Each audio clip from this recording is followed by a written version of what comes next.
Welcome to the headquarters of the team behind 252, the school district's new policy for transgender and gender nonconforming students. Here we create social change through love notes, collaboration, and hard work. Let me introduce you to my team. Kel runs the Bryson Institute at the Attic. Fantasia works with Kel as a trainer at Bryson. There's Jillian and there's Emma, who are social work students at Penn. I'm Pelasia, a 2014 graduate of Furness. Hazel is an artist and activist. Rocky is a 2014 graduate of Kappa. Amy is a social worker who teaches at Penn. Asking folks their name and pronouns when you meet them can feel strange at first, but calling someone by the wrong name or misgendering them by using the wrong pronouns, that's just hurtful. We spend a lot of our time creating personal affirmations that we call love notes. At its heart, Policy 252 is about love and respect, just like the school district's other policies against bullying, harassment, and discrimination. Gender identity may change over time, and some people identify outside the gender binary, meaning they don't identify fully or at all as a man or as a woman. So I expect resistance from individuals who don't fully understand what we're attempting to do here. This policy, in many cases and in many places and points, was reduced to a conversation about who gets to use what bathroom. When this is far more important than that, this is much larger and comprehensive than that.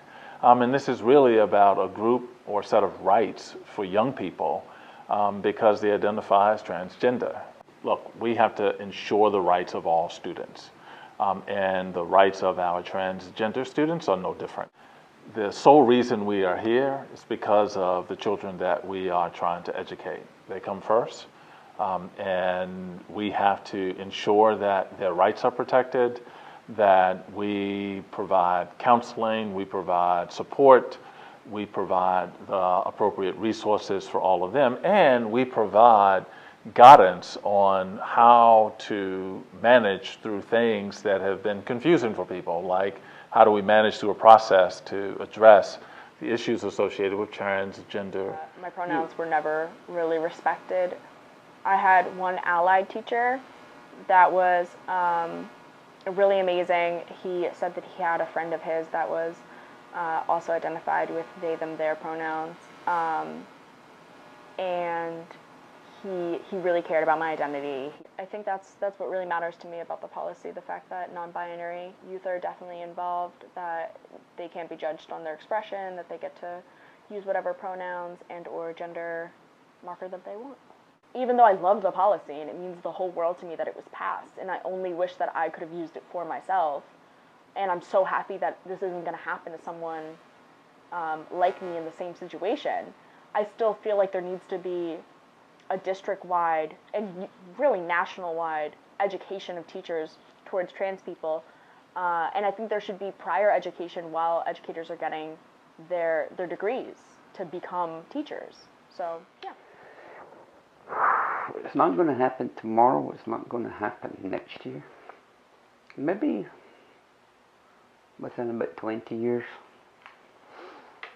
The trans community will be simply accepted by everybody else in society as just being another part of society, another part of this incredible tapestry that we all make up, the different colours, the shades, the fabrics, the whole 9 yards.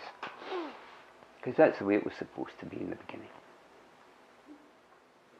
I want them to want to go to school. I want them to be excited by school. I want them to get the best education available in the US. I want to see them go on to positions of power and authority, be it in industry, the corporate world, or government, because that's really who this city is all about. So this is the vision catcher. It's sort of like a dream catcher, but instead of catching just dreams, solely dreams, it catches visions of the future in the public school district. I was one of the trans youth to help craft the policy. Folks from our team made some cards, but also folks from our community, youth from the Attic Youth Center, made these gorgeous love notes. My connection to this is I've been to several different schools in the public school district of Philadelphia, So seeing these and given the policy just being passed is very dear to my heart, to see other folks going to school in the school district while their identities are being honored. Policy 252 was created through collaboration with the school district officials, parents, and youth from the attic. In order to fully implement this policy, we need everyone's help: teachers, nurses, guidance counselors, school police, principals, students, and parents. If we all work together, we can achieve the promise of 252, and as the policy says, ensure safety, equity, and justice for all students regardless of gender identity or gender expression, so that they can reach their fullest human and intellectual potential.